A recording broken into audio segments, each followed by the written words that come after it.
Good morning all student. SBN online platform में आपका हार्दिक स्वागत है।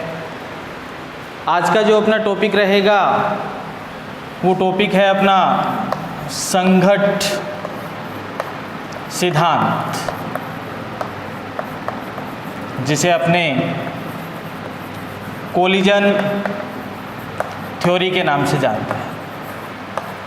आज का जो टॉपिक है अपना संघट्ट सिद्धांत, जिसको कोलिजन थ्योरी के नाम से जानते हैं। तो सबसे पहले मैक्स ट्राउट नामक वैज्ञानिक जो थे,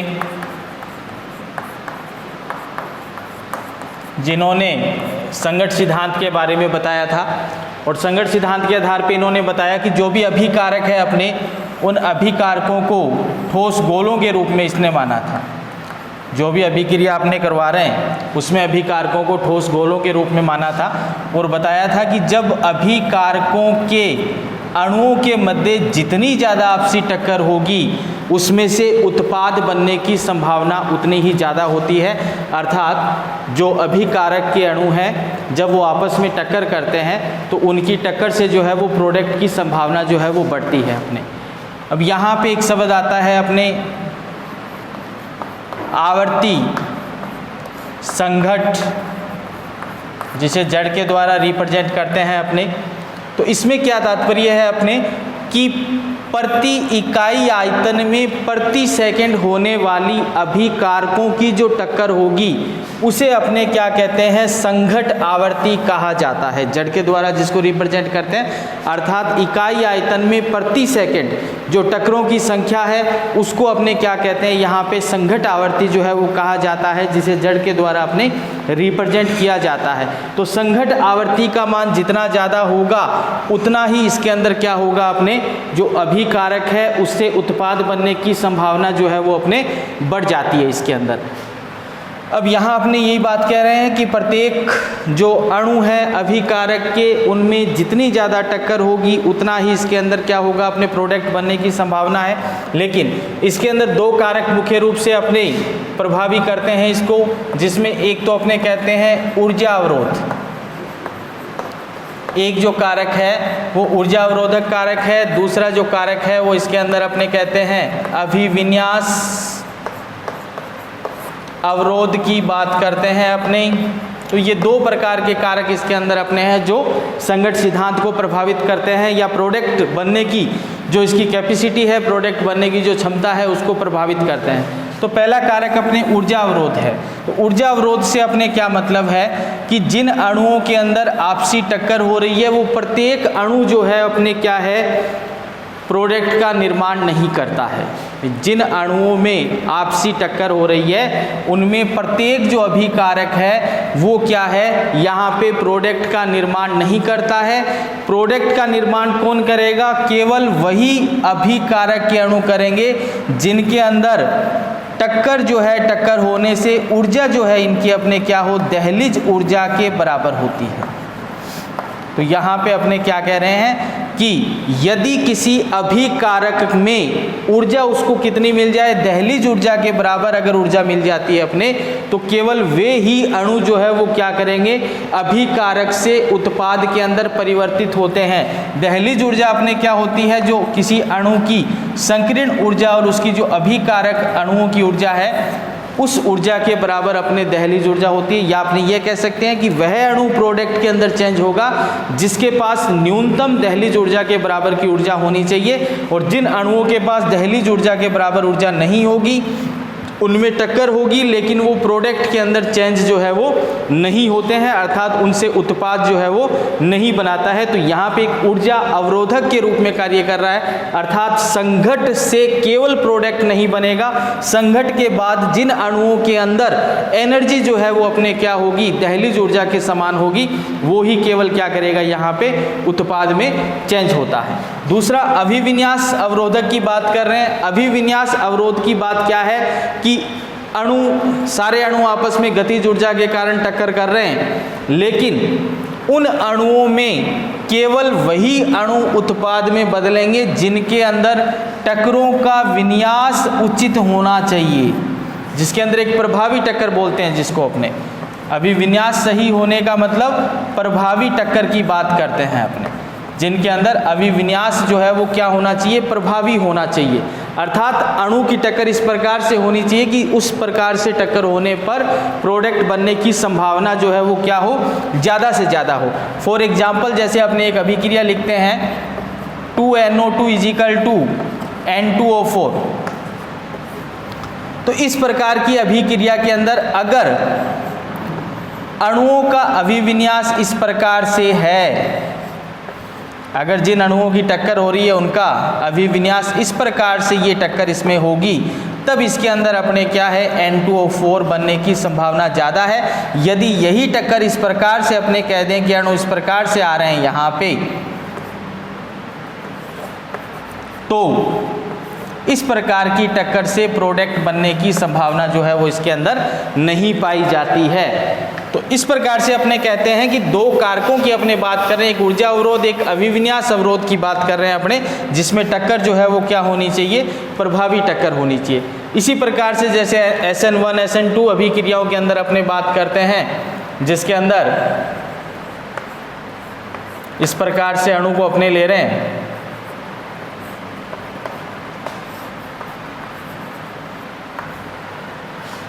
यहाँ पे कार्बोधनाइन का निर्माण होता है। तो जो कार्बोधनाइन का इसके अंदर निर्माण होता है, उस कार्बोधनाइन के अंदर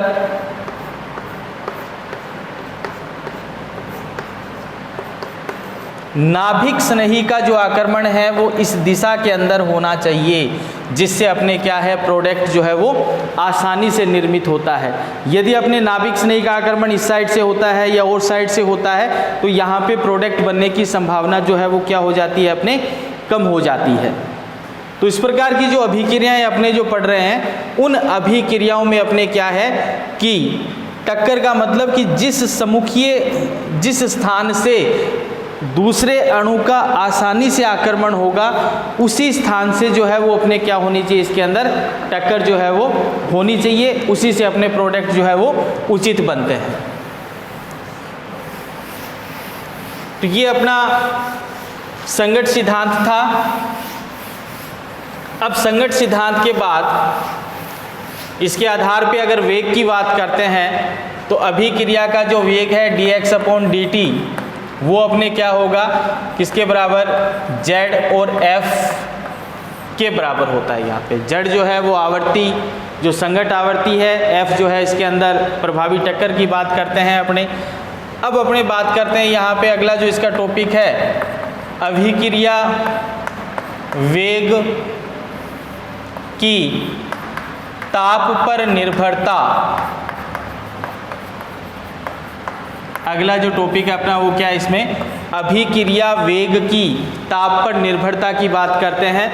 तो किसी भी अभिक्रिया की बात करें, चाहे वो अभिक्रिया ऊष्माक्षेपी अभिक्रिया हो, चाहे वो अभिक्रिया ऊष्माक्षेपी अभिक्रिया या ऊष्माशोषी अभिक्रिया, चाहे ऊष्माशोषी अभिक्रिया है या ऊष्माक्षेपी अभिक्रिया है, प्रत्येक अभिक्रिया के लिए अपने बात करते हैं कि जैसे जैसे ताप को बढ़ाया जाता है, वैसे वैसे अभिक्रिया का वेग जो है वो क्या होता है, बढ़ जाता है। तो जैसे जैसे अपने किसी अभिक्रिया के लिए ताप को बढ़ाया जाता है, वैसे वैसे अभिक्रिया का वेग क्या हो जाएगा, बढ़ जाएगा।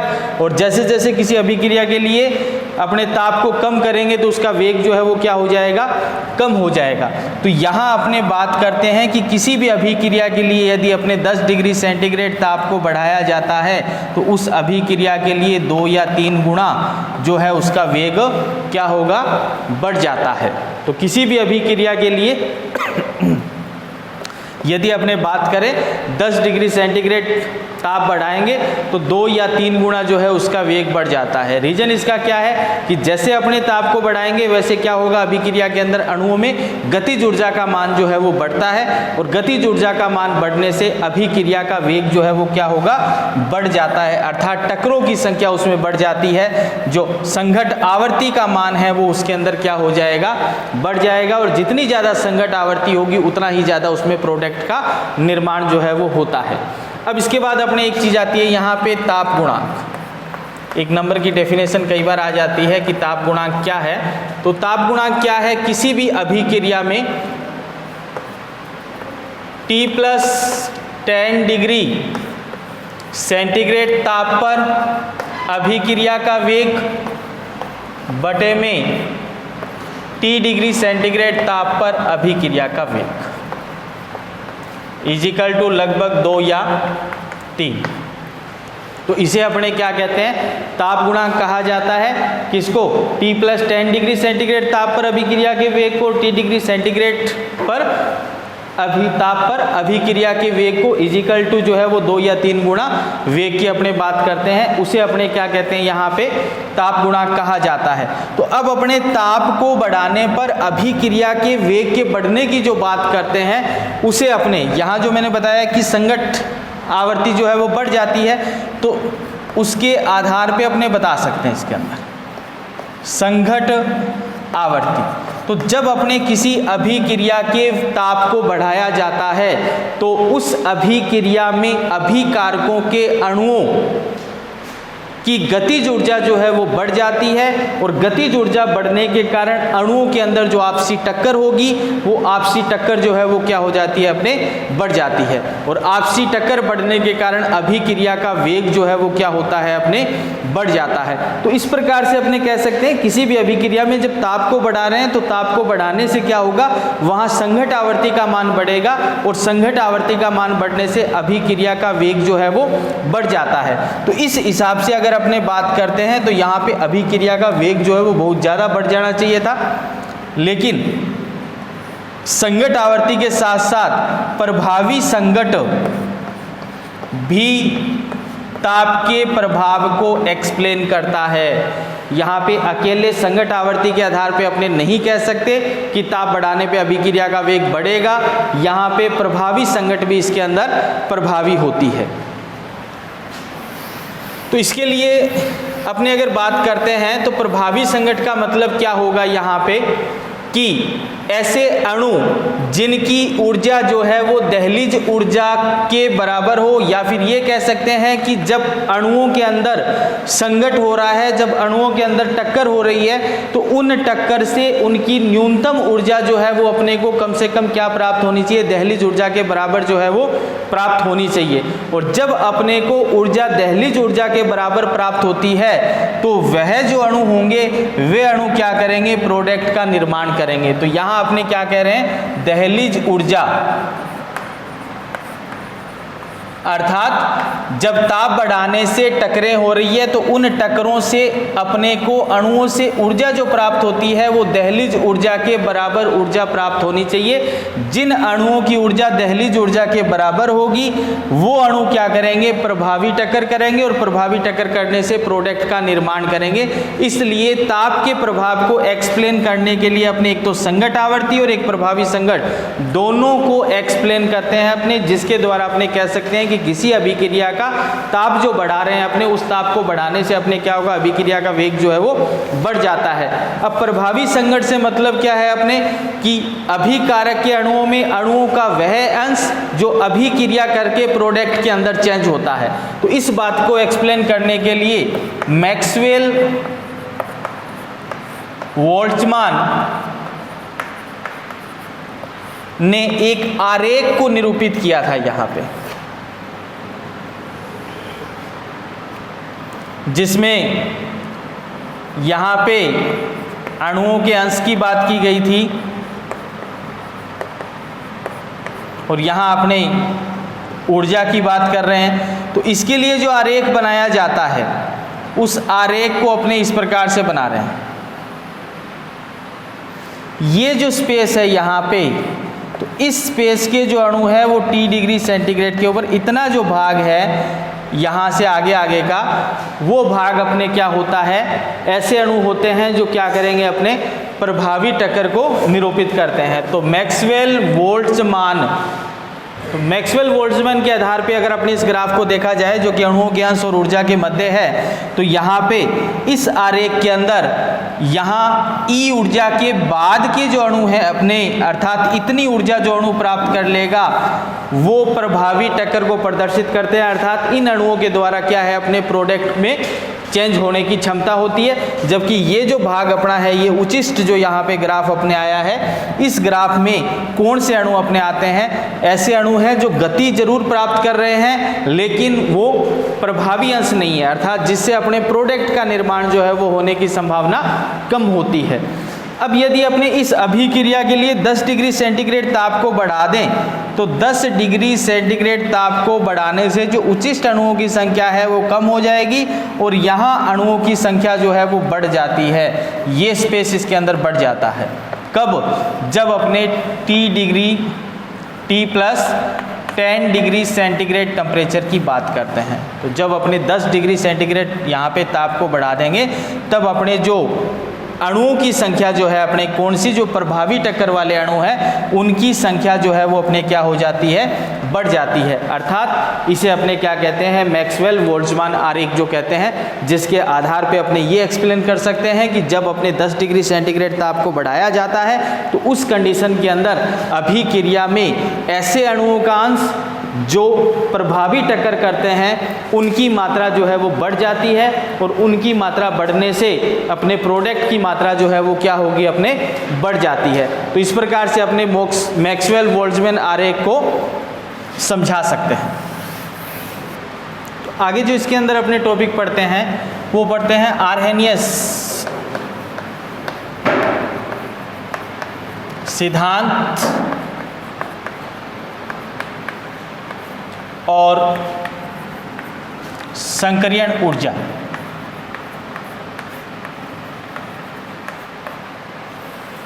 तो इसके अंतर्गत अपने क्या पढ़ते हैं इसमें कि अभिक्रिया के अंदर अगर बात करें तो एक आर्हेनियस समीकरण है अपनी K = A E inverse EA/RT, अर्थात अभिक्रिया का वेग और जो संकरीयण ऊर्जा है उनके मध्य अपने रिलेशन की बात कर रहे हैं। तो यहाँ पे K = A E inverse EA/RT जो है वो अपनी समीकरण है, जिसको अपने क्या कहते हैं? आर्हेनियस समीकरण जो है वो कहा जाता है, जिसके अंदर A जो होता है वो अपने आवर्ती घटक होता है, EA जो है वो अपना क्या है? यहाँ पे संकरीयण ऊर्जा है, R जो है वो क्या है? अपना गैस नियतांक होता है, T जो है वो यहाँ पे क्या है? अपना परम ताप होता है। अब इस समीकरण में यहाँ पे अपने अभिक्रिया के वेग और संकरीयण ऊर्जा के मध्य रिलेशन की बात कर रहे हैं अपने। अब इसमें बात करें इस अभिक्रिया का अपने लघु गुणक लेते हैं तो natural log K = natural log A minus EA/RT जो है वो ये समीकरण आती है अपने। समीकरण नंबर 2, इस समीकरण को अपने लॉग में चेंज करते हैं और लॉग में चेंज करके 2.303 का इसमें भाग देंगे अपने। तो नेचुरल लॉग K को अगर लॉग में चेंज करेंगे तो लॉग K और साथ में 2.303 आएगा, तो अपने कह रहे हैं कि साथ में इसमें 2.303 का भाग दे देते हैं तो शेष क्या रह जाएगा? यहाँ पे log K रह जाता है। इसी प्रकार से ये क्या रह जाएगा? log A रह जाएगा अपने, ठीक है। और यहाँ पे माइनस EA है अपना और इसमें अपने 2.303 का भाग दे रहे हैं तो यहाँ 2.303 RT, ये समीकरण नंबर 3 जो है वो अपने को प्राप्त हो रही है।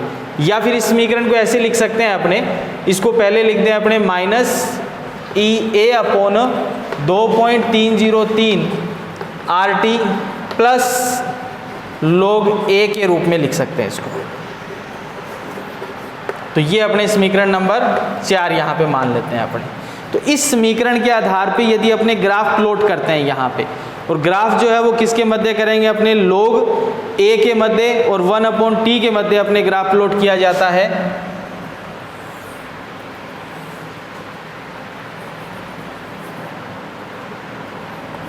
log K और 1/T के मध्य ग्राफ, यहाँ पे इस प्रकार से अपने एक ढाल प्राप्त होती है। ये जो यहाँ पे मान है वो मान आता है यहाँ पे log A का, और जो ढाल अपनी है यहाँ पे ढाल जो अपने tan थीटा के रूप में लेते हैं वो अपने मान जो है वो किसके बराबर आएगा? अपने माइनस EA/2.303 R के बराबर जो है वो अपने क्या आता है? यहाँ पे ढाल का मान जो है वो आता है।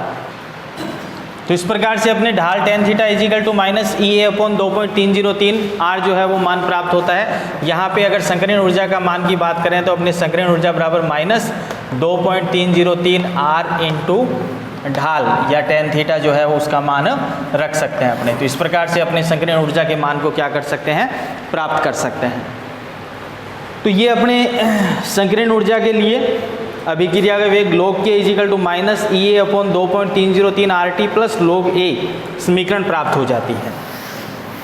इस समीकरण के लिए अंतराल सूत्र की बात करते हैं अपने। अंतराल सूत्र की बात करेंगे तो अपने दो T1 और T2 दो ताप ले लेते हैं अपने, log K1 और K2 दो समीकरण लिखते हैं इसके आधार पे अपने। तो log K1 इजिकल टू क्या आ जाएगी, minus E A upon 2.303 R 1 upon T1 जो ताप और वेग की बात कर रहे हैं अपने, प्लस log A, इसको समीकरण नंबर 5 दे देते हैं अपने। और यदि K2 की बात करें अपने तो K2 बराबर minus E A upon 2.303 R. तो log K2 is equal to minus E A upon 2.303 R 1 upon T2 plus log A, समीकरण नंबर 6 आ जाती है। अब अंतराल सूत्र निकालने के लिए अपने समीकरण 5 में से 6 को अपने माइनस करते हैं तो समीकरण अपने आती है यहाँ पे log K2 अपॉन K1 is equal to E A upon 2.303 जो है वो कॉमन ले लेंगे अपने, और 1 upon T1 minus 1 upon T2 अपने आ जाती है यहाँ पे समीकरण। या फिर इस समीकरण को ऐसे लिख सकते हैं अपने, log K2 अपॉन K1 is equal to E A upon 2.303 R T2 minus T1 बटे में T1 T2। तो ये जो समीकरण है अपने समीकरण नंबर 7 वो अंतराल सूत्र के लिए समीकरण अपने प्राप्त होती है। ये जो समीकरण है वो अंतराल सूत्र के लिए समीकरण जो है वो प्राप्त होती है। तो यहाँ पे अपने K1 और K2 दो अलग अलग वेग के लिए T1 और T2 ताप के ऊपर समीकरण लेते हैं, जिनको अपने समीकरण 5 में से समीकरण 6 को माइनस कर रहे हैं यहाँ पे। तो इस प्रकार की समीकरण अपने क्या होती है, प्राप्त होती है, जिसे अपने क्या कहा जाता है, अंतराल सूत्र कहा जाता है। इससे न्यूमेरिकल भी आ जाते हैं एग्जाम के अंदर। अब लास्ट जो अपना टॉपिक है इसके अंदर संकीर्ण ऊर्जा और संक्रमण अवस्था की बात करते हैं। तो किसी अभिक्रिया के लिए अगर बात करें अपने संकीर्ण ऊर्जा की, तो संकीर्ण ऊर्जा वह न्यूनतम ऊर्जा होती है जिसके कारण अभिकारक जो है वो संक्रमण अवस्था को प्राप्त करते हैं। तो ये जो ऊर्जा है इस ऊर्जा को क्या कहते हैं, अपने संकीर्ण ऊर्जा कहा जाता है। जैसे यहाँ मान लो A B प्लस C है और यहाँ प्रोडक्ट बन रहा है अपना BC प्लस A। तो यहाँ जो संक्रमण अवस्था है A dash dash B dash dash C, अर्थात पुराने बॉन्ड जो है वो टूट रहे हैं और नए बॉन्ड का निर्माण जो है वो हो रहा है। तो इस अवस्था को अपने क्या कहते हैं, यहाँ पे संक्रमण अवस्था जो है वो कहा जाता है। तो इस संक्रमण अवस्था को प्राप्त करने के लिए चाहे अभिक्रिया ऊष्माक्षेपी हो चाहे अभिक्रिया ऊष्माशोषी हो, उसके लिए इस न्यूनतम ऊर्जा की आवश्यकता होती है जो ये अवस्था यहाँ पे प्रदान करती है। तो इस न्यूनतम जो ऊर्जा है इसको अपने क्या कहेंगे, संकीर्ण ऊर्जा जो है वो कहा जाता है। और पीछे जो दहलीज ऊर्जा की बात की थी अपने, वो अपने क्या थी, दहलीज ऊर्जा is equal to E A plus E R. तो इसके आधार पे अपने ई ए इजिकल टू क्या हो जाएगा, दहलीज ऊर्जा माइनस अभिकारकों की ऊर्जा। संकीर्ण ऊर्जा क्या है अपने, दहलीज ऊर्जा माइनस जो अभिकारकों की ऊर्जा है उसकी अपने बात करते हैं। तो ये अपना चैप्टर था जो कंप्लीट होता है। अब इस चैप्टर के अंदर अपने कुछ न्यूमेरिकल की बात करेंगे जो अपने अगले वीडियो के अंदर बात करेंगे। तब तक के लिए धन्यवाद, जय हिंद।